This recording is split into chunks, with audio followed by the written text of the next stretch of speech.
Good evening, and welcome to the Daily Voice, presented by VNN, bringing you today's top 5 Canadian news stories on June 5th, 2025. Let's get started. A new bill tabled in Parliament could change everything for thousands of people left in citizenship limbo. Bill C-3, introduced June 5th, would amend the Citizenship Act and eliminate the first-generation limit, a controversial rule from 2009 that barred Canadians born abroad from passing down citizenship to their own foreign-born kids. The bill requires a parent to have lived in Canada for at least 3 cumulative years. Prime Minister Mark Carney is standing by his economic plan despite a record-setting merchandise trade deficit of $7.1 billion in April, the worst in modern history. Exports to the US dropped nearly 16%, dragged down by vehicles, energy, and consumer goods.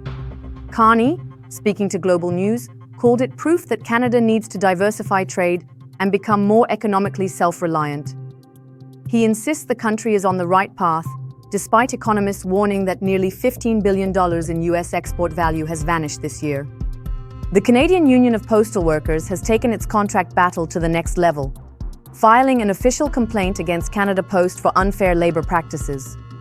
QPW says the Crown Corporation is bypassing formal negotiations by posting direct updates to workers online and using public messaging to weaken the union's influence.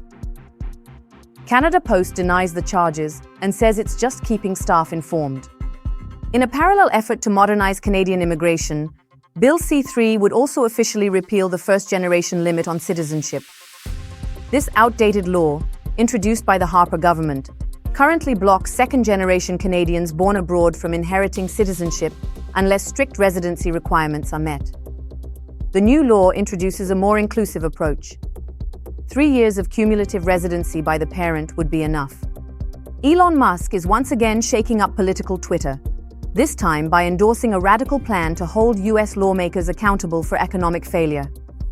Musk supports a proposed amendment that would bar members of Congress from running for re-election if the national deficit or inflation exceeds 3% of GDP.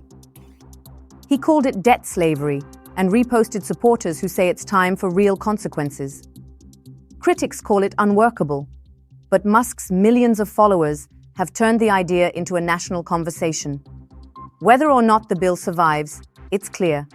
Public pressure for fiscal accountability is rising, and tech billionaires are driving the momentum. That's all for today's top stories.